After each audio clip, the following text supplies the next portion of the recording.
Hello बच्चों, कैसे हैं आप। एक बार फिर आपका स्वागत है हमारे यूट्यूब चैनल इन्फिनिटी मैथमेटिक्स में। आज से पहले हम आपको 3 वीडियो उपलब्ध करा चुके हैं, जिसमें पार्ट 3 नाम का पिछला वीडियो आया था। उसमें हम प्रश्नावली 1.1 के क्वेश्चन करने वाले थे, जिसमें कुछ टेक्निकल खराबी के कारण आपको सिर्फ क्वेश्चन नंबर 1 का सॉल्यूशन मिला होगा और क्वेश्चन नंबर 2 का पहला क्वेश्चन हमने आपको सॉल्यूशन में दिया था। लेकिन कुछ टेक्निकल खराबी के कारण हम आगे सॉल्व नहीं कर पाए थे, तो उसके लिए आज हम उससे आगे आपको सॉल्यूशन उपलब्ध कराना चाहते हैं। उस समस्या के लिए हमें बहुत ज़्यादा खेद है, इसलिए क्षमा चाहते हैं। चलिए इससे आगे हम सॉल्यूशन करते हैं। तो चलिए स्टार्ट करते हैं। हमारा क्वेश्चन था 510 और 92, ये हमारा सेकंड क्वेश्चन था। इसका मैं एलसीएम और एचसीएफ फाइंड करना है और दोनों की हमें क्या करना है, जांच करनी है कि इन दोनों संख्याओं का गुणनफल इन दोनों संख्याओं के एलसीएम और एचसीएफ के गुणनफल के बराबर होता है। चलिए तो स्टार्ट करते हैं। हमारा क्वेश्चन क्या था, 510 और 92। हम इसको यहाँ लिख लेंगे बेटा, 510 और 92। 510 और 92, इसको मैं सॉल्यूशन करना है 510 और 92 का। चलिए पहले इसके हम क्या निकाल लेंगे बेटा, गुणनखंड निकाल लेते हैं। तो 510 के गुणनखंड हम पहले यहाँ निकालेंगे 510। चलिए इसके गुणनखंड हमें निकालना है, तो 2 से इसको हम भाग देंगे। 2 दूनी का 4, एक बचेगा यहाँ, तो ये कितना हो जाएगा बेटा, 11 हो जाएगा। फिर भाग देंगे 2 पंचे के 10, फिर यहाँ एक क्या बचेगा, एक बचेगा, 10 हो जाएगा। 2 पंचे के 10। फिर इसके गुणनखंड करेंगे आगे, 5 से भाग दे देंगे इसको, 5 या 5 5 10 2 12, इसको 3 से ही भाग दे सकते हो आप, 3 से भाग दे देंगे।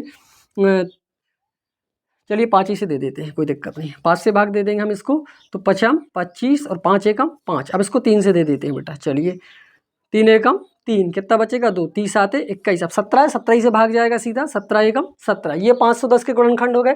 चलिए दूसरी संख्या क्या दी है बेटा, 92। ध्यान रखना जरा, थोड़ा सा यहाँ प्रॉब्लम हो जाती है।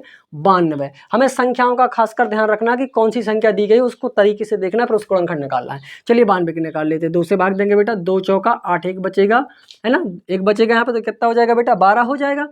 तो इसको 12 हो जाएगा, तो 2 छौं के 12। फिर आगे इसको गुणनखंड करेंगे, 2 दूनी का 4 और 2 तीन का 6। अब ये 23 आ गया। अब 23 किससे डिवाइड होगा, सीधा 23 से कर देते हैं। चलिए 23 एकम 23, और क्या कुछ हो सकता है। चलिए ये इसके गुणनखंड हो गया। हम इसके गुणनखंडों को लिख लेते हैं बेटा। 510 के गुणनखंड क्या है, 510 के गुणनखंड उसको लिखेंगे हम 2 गुणित 5 गुणित 3 गुणित 17। चलिए 92 के गुणनखंड लिख लेते हैं बेटा, 92 के 2 गुणित 2 गुणित 23। चलिए पहले इसके हम पेयर बना लेते, जोड़ा बना लेते। कौन कौन से बन रहे हैं आप देखेंगे यहाँ बेटा, एक जोड़ा बन रहा है 2 का, ये बन रहा है, और कोई पेयर बन रहा है क्या, यहाँ कुछ पेयर यहाँ आ रहा है, और कोई जोड़ा नहीं बन रहा। आप देख लीजिए ध्यान से, ठीक है। चलिए तो आप यहाँ देखेंगे कि जो इसका एलसीएम और एचसीएफ होगा, आप इसका एचसीएफ क्या होगा, एचसीएफ क्या होता है बेटा, दोनों में कॉमन क्या है। अब यहाँ इसमें कॉमन आप देखेंगे कि तो सिर्फ 2 है, तो इसका एचसीएफ क्या आ जाएगा बेटा, 2 आ जाएगा। इसका एचसीएफ आ जाएगा 2। चलिए अब हमें इसका एलसीएम निकालना है, तो एलसीएम में हम क्या करते हैं, सबका गुणनफल लेते हैं। जो भी फैक्टर दिए गए हैं, उन जो क्या बोलते हैं पेयर बनता है, उस पेयर का सिर्फ एक अंक लेंगे, बाकी सबको गुणा में लिखना। चलिए तो 2 का 1 लिखेंगे, है ना, 1 2 लिख लेंगे। ये 2 हो गया। फिर क्या दिया बेटा, 5 3 17, 5 गुणित 3, इसको भी लिख लेते हैं 2। चलिए 2 कर लिया हमने, इसका 2 हो गया, ये 5 हो गया, ये 2 हो गया, ये 3 हो गया। अब 17 और 23 बचा है, तो इसको हम लिख सकते हैं 17 गुणित 23। चलिए गुणा कर लेते हैं। 5 दूनी का 10, तिया का 30, दूनी का 60, ये हो गया हमारा 60। अब इन दोनों का गुणा और करना है। चलिए इनका गुणा कर लेते हैं हम। 17 और 23 का अलग से कर लेंगे। 23 गुणित 17, 7 3 21 का 1 हाथ में आएगा 2, और 7 दूनी के 14 और 2 16 होता है, ठीक है बेटा।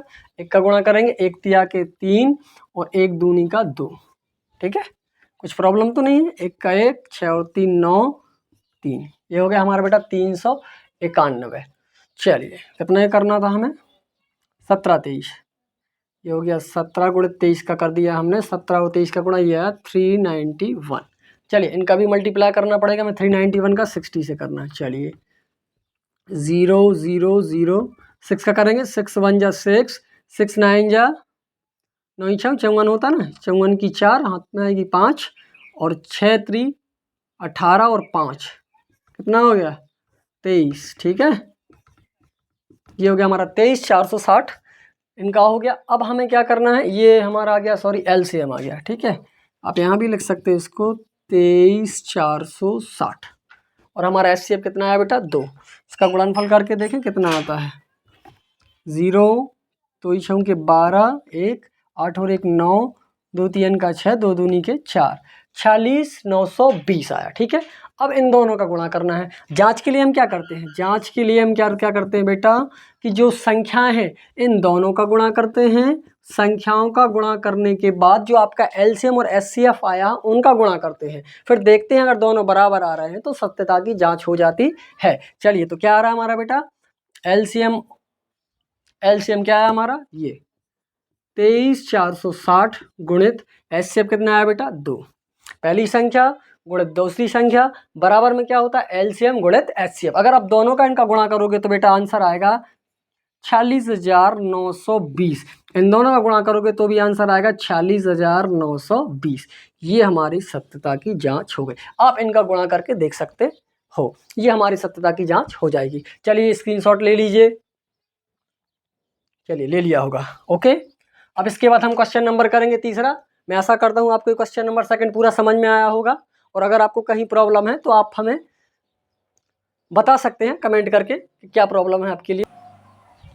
चलिए क्वेश्चन नंबर थर्ड है हमारा 336 और 54। ठीक है, 336 और 54 इसको करते हैं बेटा। 336 और 54 हमारा दिया 336 और 54 क्या दिया है 336 और 54। चलिए इनके गुणनखंड निकाल लेते हैं हम पहले। ठीक है, गुणनखंड निकाल लेते हैं। जो मेथड बाकी के दो क्वेश्चन में किए इसमें और इसमें वही मेथड इसमें लगानी है, कुछ अलग से यूज नहीं कर रहा है। चलिए क्या दिया 336, इसके गुणनखंड निकाल लेते हैं। आप लास्ट में देखोगे बेटा 6 है जो कि एक सम संख्या है, इसमें 2 से भाग चला जाएगा। ठीक है, हम 2 से इसमें भाग देंगे, 2 एकम 2 1 बचेगा, 2 छः के 12 1 बचेगा, 2 अट्ठे के 16। चलिए फिर 2 से भाग दे देंगे इसमें, 2 अट्ठे के 16 और 2 चौके 8। फिर इसमें भाग देंगे बेटा हम 2 से, 2 चौका 8 और 2 दूनी के 4। फिर इसमें 2 से भाग देंगे हम, 2 दूनी के 4 और 2 एकम के 2।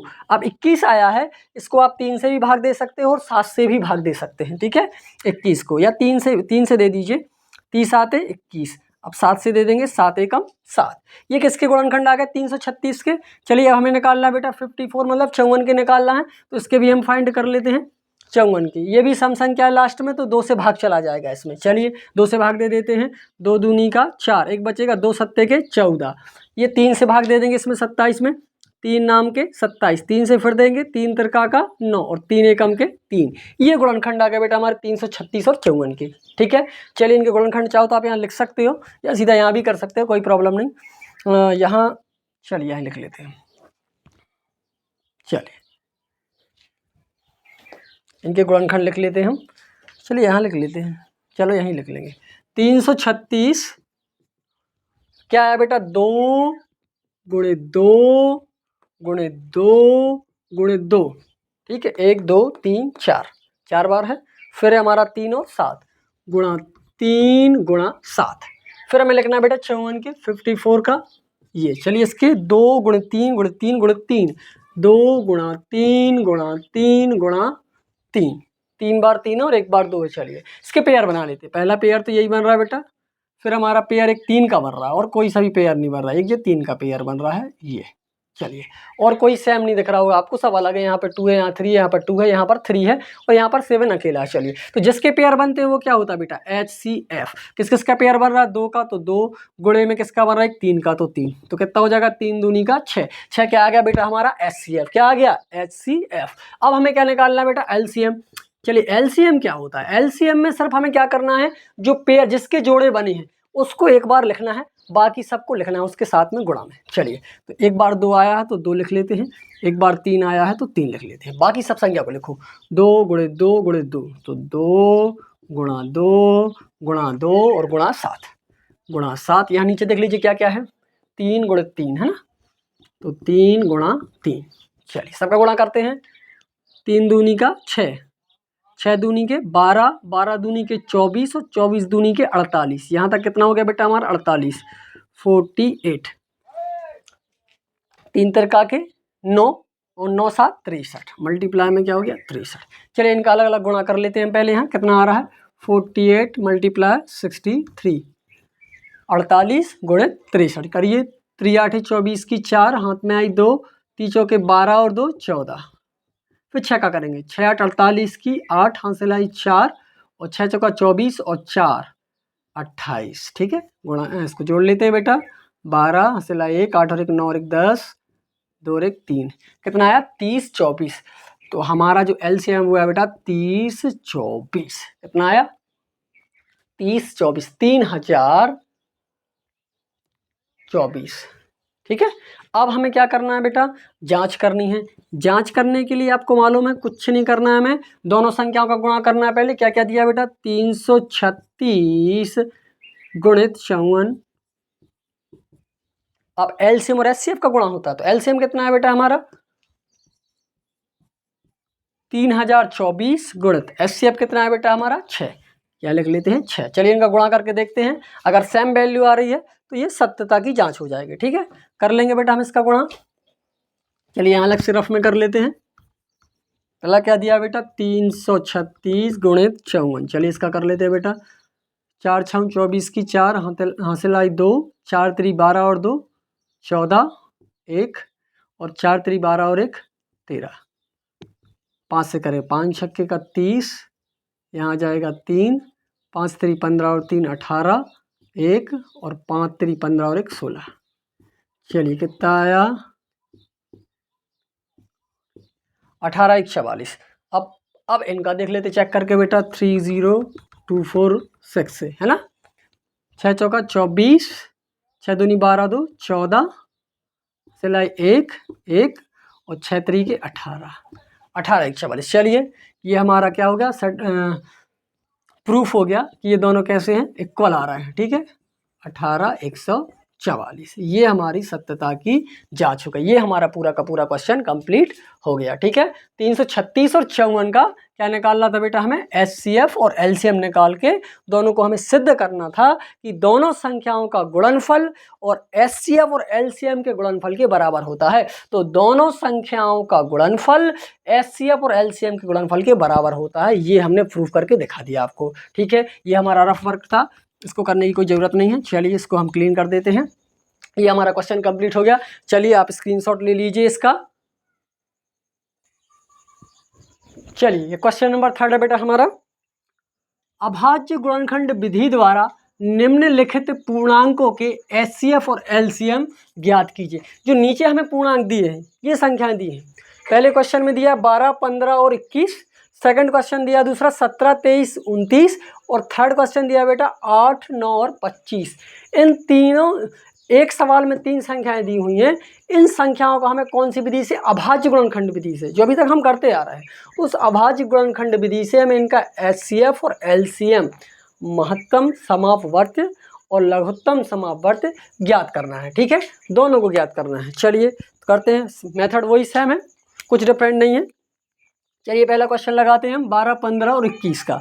इसका एचसीएफ और एलसीएम निकाल लेते हैं। चलिए सीधा इनके फैक्टर फाइंड करते हैं। पहले हमें इनके फैक्टर निकालना पड़ेगा 12 15 और 21। आप चाहो तो इनके अलग अलग फैक्टर भी निकाल सकते हो और एक साथ चाहो तो एक साथ भी निकाल सकते हो, कोई दिक्कत की बात नहीं। चलिए अगर आप एक साथ निकालोगे इनके फैक्टर, अलग अलग निकाल लेंगे, ज़्यादा ईजी हो जाएगा, आपको एचसीएफ में प्रॉब्लम नहीं जाएगी। ठीक है, अलग अलग निकाल लेते हैं। अलग अलग निकालेंगे तो हम एचसीएफ में दिक्कत नहीं होगी हमें। चलिए 12 का निकाल लेते हैं। 2 से भाग देंगे बेटा, 2 छः के 12, 2 से देंगे 2 3 का 6 और 3 एकम के 3, ये हो गया 12 का। फिर क्या दिया बेटा 15, 15 का फैक्टर निकालना है हमें, इसको 3 से भाग दे देंगे, 3 5 के 15 और 5 एकम का 5।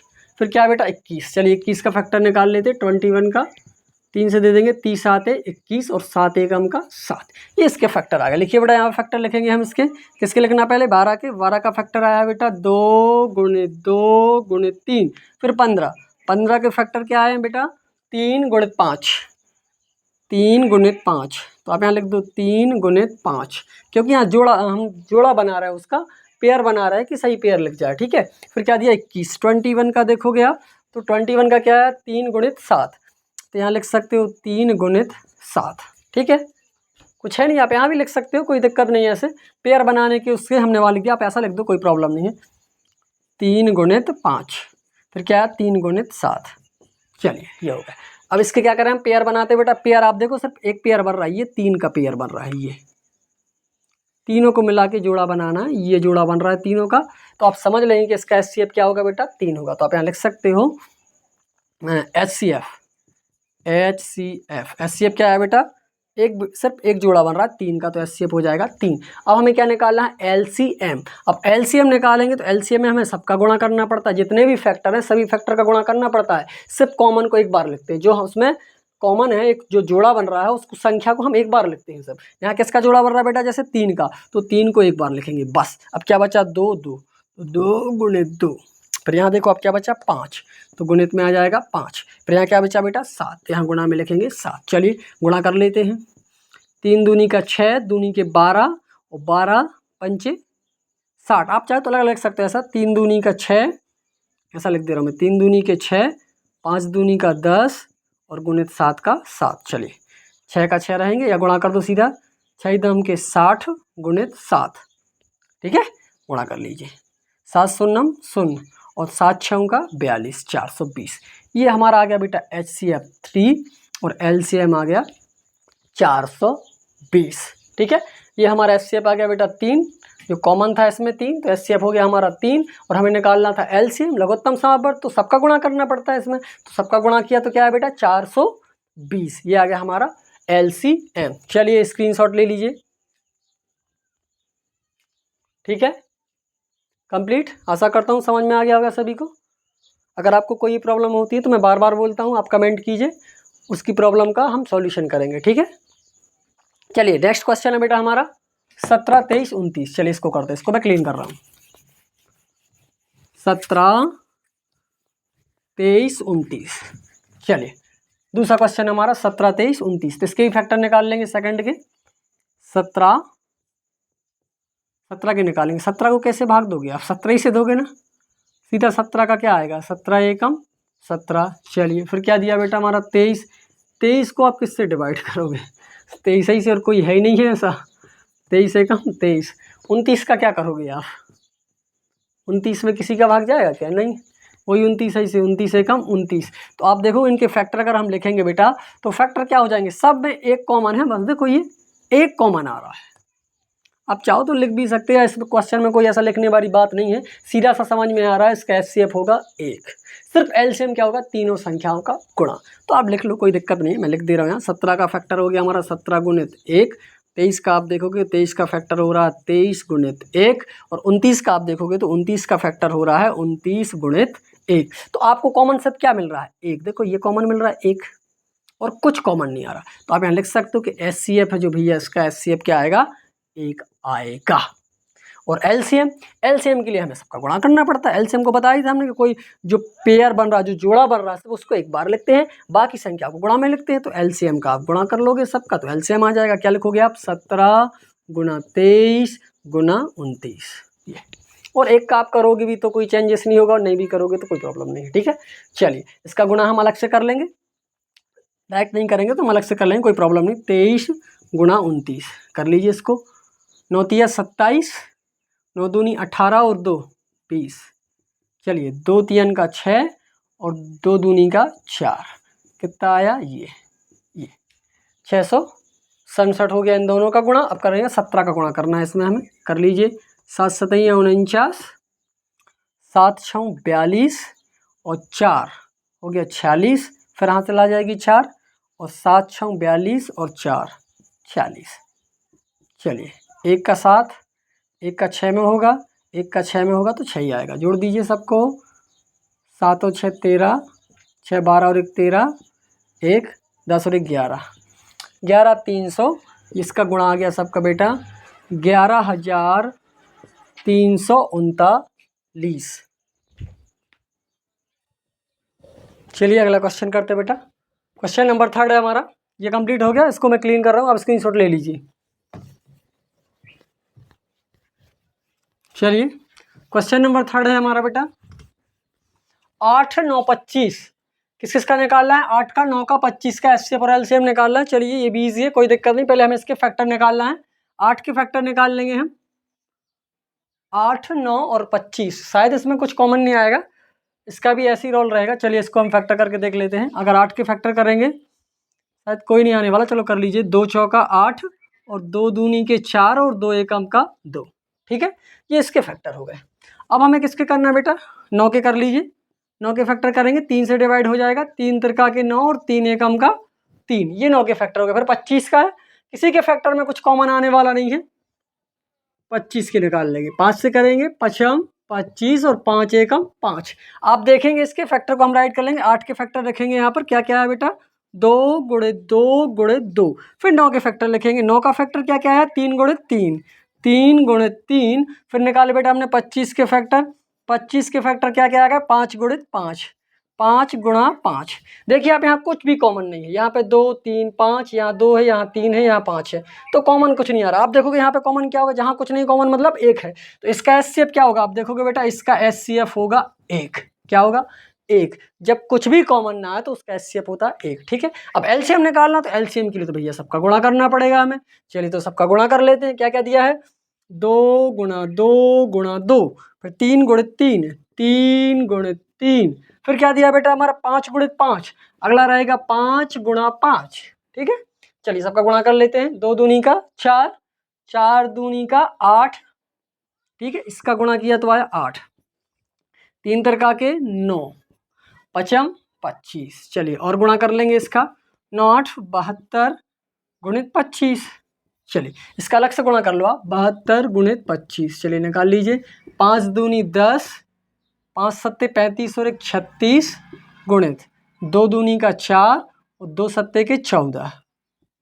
ठीक है, कोई प्रॉब्लम तो नहीं। 5 दूनी 10, 1 5 सत्ते 35 1 36 गुणित 2 दूनी का 4 और 2 सत्ते के 14। ठीक है, जोड़ दीजिए, ये हो गया 10 का 0, 1 3 7 1 8 और 1, ये हो गया हमारा 1800। क्या है बेटा, 1800। ठीक है, नहीं तो यहाँ लिख दीजिए इसको, अगर आपको शायद 100 ना हो तो 1800। ये आ गया इसका एचसीएफ आ गया बेटा 1 और एलसीएम आ गया बेटा हमारा 1800। चलिए ये भी हमारा क्वेश्चन नंबर 3 भी कंप्लीट हो गया। जल्दी से आप स्क्रीनशॉट ले लीजिए इसका भी, फिर नेक्स्ट क्वेश्चन सॉल्व करेंगे हम। चलिए अगला क्वेश्चन था बेटा हमारा, क्वेश्चन नंबर है हमारा 4। एचसीएफ 306 और 657 का एचसीएफ दिया है 9 और एलसीएम 306 और 657 का एलसीएम हमें निकालना है। चलिए क्या दिया बेटा क्वेश्चन नंबर 4 के एचसीएफ 306 और 657 का एचसीएफ 9 उन्होंने दिया हुआ है पहले से हमें, लेकिन एलसीएम निकालना 306 और 657 का हमें एलसीएम निकालना है। तो आप यहाँ लिख सकते हो या इनको मान लो। पहले क्या करेंगे, हमें इनको मानना पड़ेगा, तो मान लेते हैं। ठीक है, यहाँ पे हल राइट लिखेंगे, तो आप मान लो यहाँ पे माना कि या दिया है, माना कि a बराबर जो पहली संख्या मान लो 657 मान लीजिए। ठीक है, b किसको मान लोगे आप, b मान लो 306 को। ये हमारी दो संख्या हो गई a और b, माना कि दो संख्या a और b है। ठीक है, इसको मान लिया हमने 657 a को और 306 को मान लिया हमने b। अब हमें इसका एचसीएफ तो पहले से दिया हुआ है 9 और एलसीएम निकालना है, इन दोनों मतलब इन दोनों संख्याओं का एलसीएम निकालना है। इसके लिए एक फॉर्मूला होता है, चूंकि आप जानते हो, या आप लिख सकते हो हम जानते हैं कि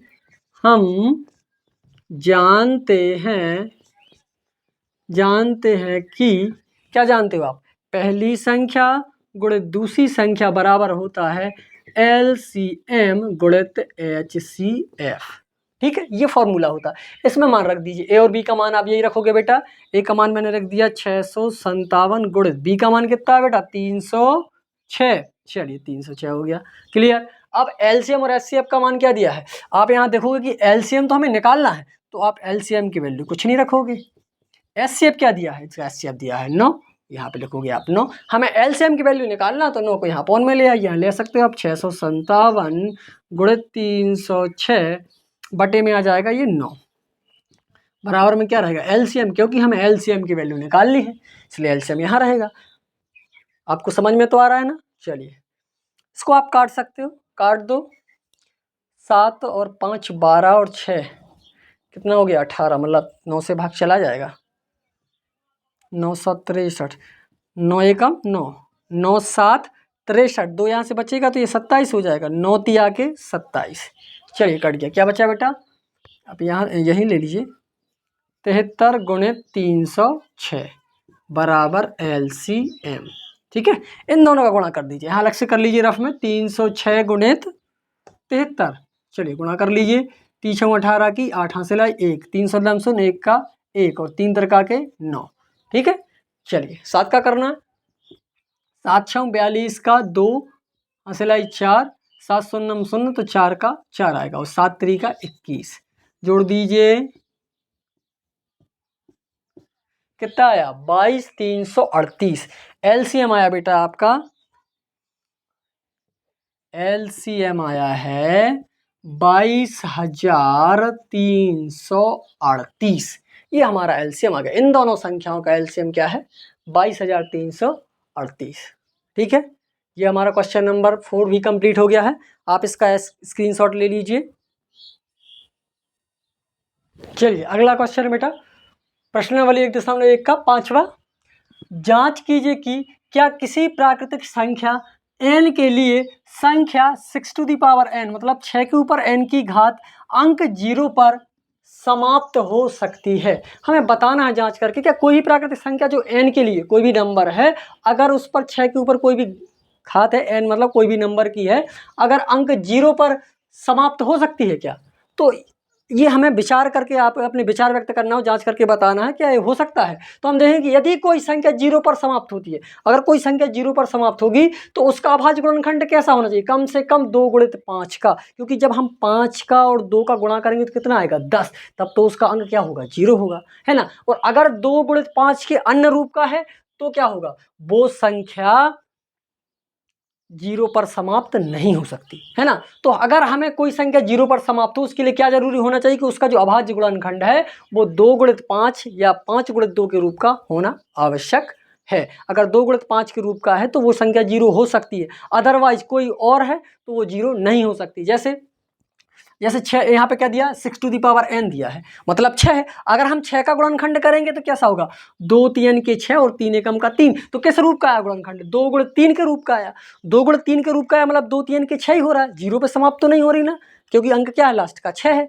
तो इसलिए अगर अतः 6 का गुणनखंड करने पर हम क्या पाते हैं कि 2 × 5 के रूप का नहीं आ रहा, किस रूप का आ रहा है 2 × 3 के रूप का आ रहा है। जब 2 × 5 के रूप का नहीं आ रहा, अर्थात वो संख्या कभी भी 0 पे समाप्त नहीं हो सकती। कब होगी 0 पर समाप्त, अगर उसका गुणनखंड 2 × 5 के रूप का आ रहा है। तो कोई भी संख्या अगर उसका गुणनखंड 2 × 5 के रूप का आ रहा है तो वो क्या होगी 0 पर समाप्त होगी, अदरवाइज 0 पर समाप्त नहीं होगी। जैसे यहाँ पे क्या दिया है 6 दिया है, अगर हम यहाँ पे सपोज दे मान लीजिए 8 होता, 8n है, तो क्या है 0 पर समाप्त होती, तो हम चेक कर लेंगे 8 के गुणनखंड क्या होते बेटा, 8 का गुणनखंड करते 2 चौका 8, 2 दूनी के 4 और 2 एकम का 2, सबका गुणनखंड कर क्या आ रहा 2 × 2 × 2 आ रहा, क्या 2 × 5 के रूप का आ रहा, नहीं आ रहा ना, नहीं। तो इसलिए 8 के ऊपर n की घात भी 0 पर समाप्त नहीं होगी। अगर किसी भी संख्या को 0 पे समाप्त होना है तो उसके लिए कंडीशन क्या होगी कि अभाज्य गुणनखंड 2 × 5 के रूप का होना चाहिए। अगर 2 × 5 के रूप का नहीं है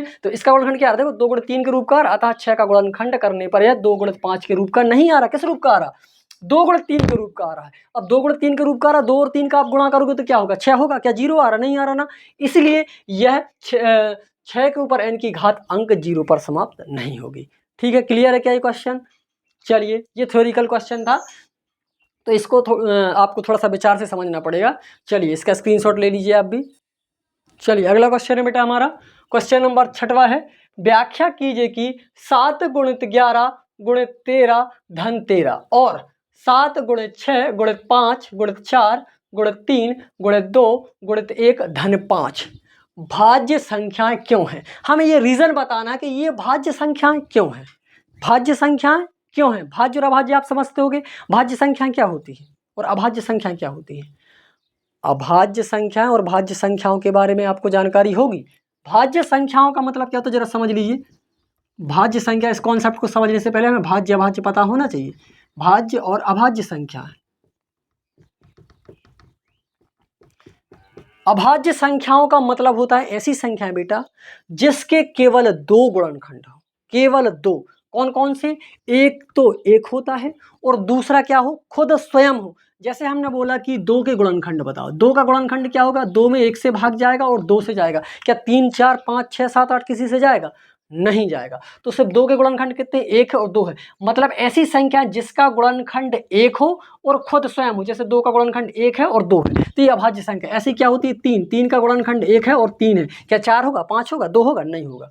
ठीक है। और भाज्य संख्या क्या होती है, ऐसी संख्या जिसके गुणनखंड 2 से अधिक हो, 2 संख्याओं से ज्यादा हो। जैसे हमने ले लिया यहाँ पे 4, तो 4 में किस किस से भाग जाएगा, देखो 1 से भाग चला जाएगा, 2 से चला जाएगा और 4 से चला जाएगा। तो इसके गुणनखंड कितने आ गए, देखो 1 2 3। तो ऐसी संख्याएं जिनके 2 से अधिक गुणनखंड होते हैं वो कहलाती हैं भाज्य संख्याएं। और ऐसी संख्या जिनके केवल 2 गुणनखंड हो, 2 से ज्यादा ना हो, कौन कौन से, एक तो 1 रहता है और दूसरा वो खुद उसका गुणनखंड होती है, और इसके अलावा कोई तीसरा उसका गुणनखंड ना हो। तो अभाज्य संख्या है मतलब बेटा जिसके केवल 2 गुणनखंड हो, खुद और एक।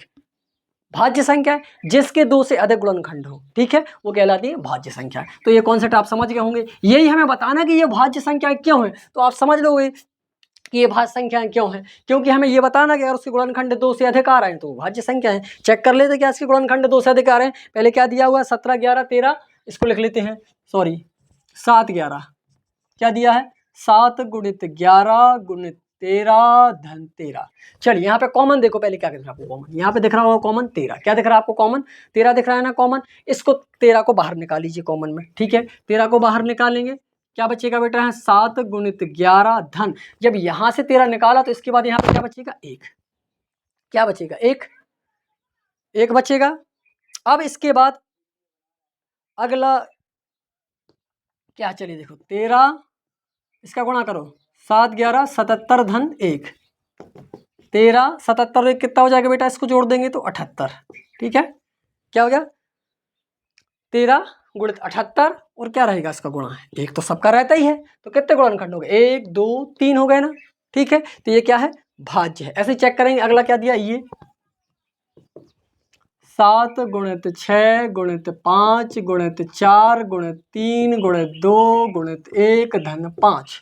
चलिए इसमें कॉमन देखो, आपको क्या कॉमन दिख रहा है, यहाँ देखोगे आप कॉमन क्या है, 5 कॉमन दिख रहा है ना आपको। चलो 5 का कॉमन देख लेते हैं, 5 को निकाल लेंगे कॉमन में, हम 5 को बाहर निकालेंगे बेटा, तो क्या बचेगा, 7 गुणित 6 गुणित 4 गुणित 3 गुणित 2 गुणित 1 धन, इधर क्या आ जाएगा 1, ठीक है। सबका गुणा कर लेते बेटा, 5 7 6 42, सबका गुणा कर लो, 7 6 42, 4 3 12, 2 एकम का 2 धन का 1, और गुणा कर लीजिए 5, इन दो सबका गुणा कर लो, 42 गुणित 12 दूनी का 24 धन का 1, ठीक है।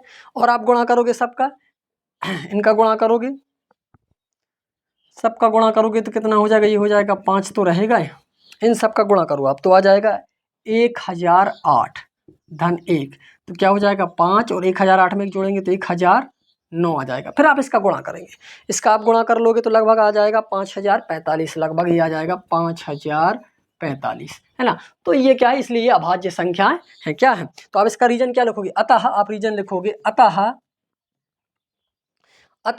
इसका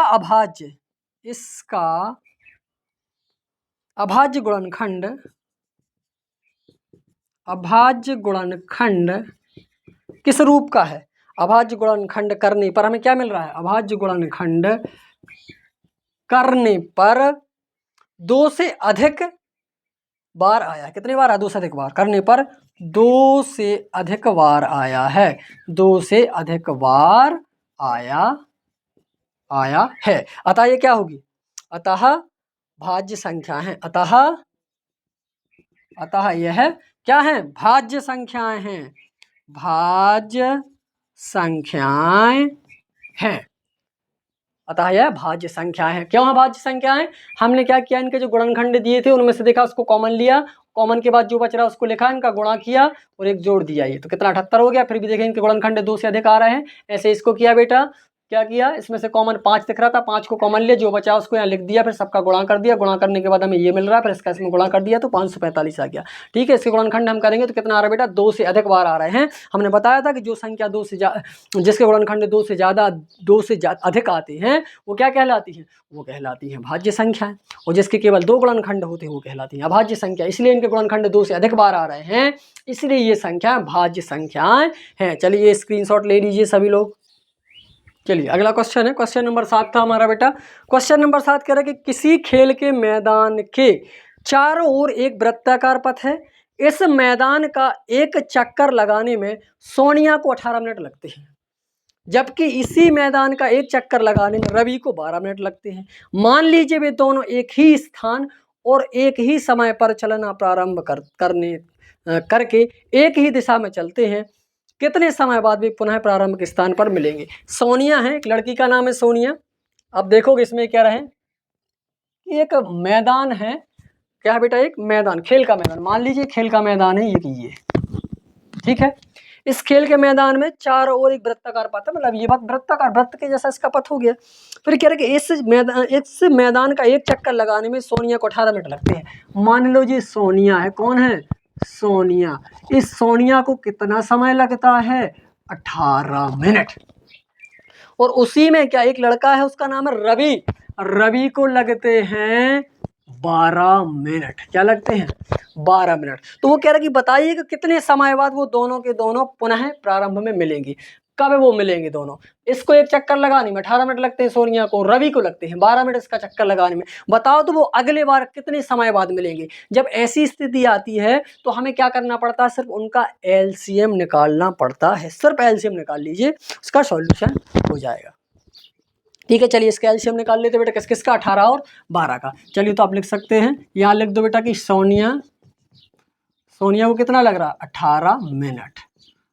ठीक है, और रवि को लग रहा है भैया 12 मिनट। ठीक है, जब रवि को 12 मिनट लग रहा है, हमने बोला इसका एलसीएम निकाल दो। बस ऐसी स्थिति में कुछ नहीं करना है, 18 और 12 दोनों का एलसीएम निकाल लीजिए। 2 से भाग दे दीजिए, 2 इनाम का 18 और 2 इच्छाओं के 12। फिर 2 से करेंगे 9 में जाएगा नहीं, 2 3 के 6, 3 से डिवाइड कर दीजिए, 3 तिरका के 9 और 3 एकम का 3, फिर 3 से भाग देंगे, 3 एकम 3 और 1, तो कितना आया इसका, आप लिख लोगे यहाँ पर 2 गुने 2 गुने 3 गुने 3। चलिए गुणा कर लीजिए, 2 दूनी का 4, 4 3 का 12 और 12 3 36। कितना समय लगेगा, 36 मिनट बाद दोनों के दोनों फिर से मिलेंगे। 36 मिनट बाद दोनों के दोनों फिर से मिलेंगे। और इसी क्वेश्चन के साथ बेटा हमारी प्रश्नावली 1.1 होती है कंप्लीट। अध्याय 1 वास्तविक संख्या प्रश्नावली 1.1 के टोटल 7 क्वेश्चन थे, जो मैंने 2 वीडियो में उपलब्ध कराए हैं। इससे पहला वाला वीडियो होगा पार्ट 3 के नाम से, उसमें आपको पहला क्वेश्चन और सेकंड क्वेश्चन का फर्स्ट क्वेश्चन आपको उसमें मिल जाएगा। बाकी के क्वेश्चन आपको इस पार्ट नंबर 4 में मिलेंगे, वो जो 7 क्वेश्चन तक रहेगा। ये हमारी प्रश्नावली हो गई 1.1 कंप्लीट। इसके नेक्स्ट वीडियो में आपको अपरिमेय संख्याओं से संबंधित कुछ क्वेश्चन मिलेंगे, उसकी एक्सरसाइज और एग्जाम्पल रहेंगे। आप हमारे साथ इसी फ्री एजुकेशन के लिए जुड़े रहिए, हमारे चैनल को सब्सक्राइब कीजिए और फ्री एजुकेशन का आप आनंद लीजिए। ओके, धन्यवाद।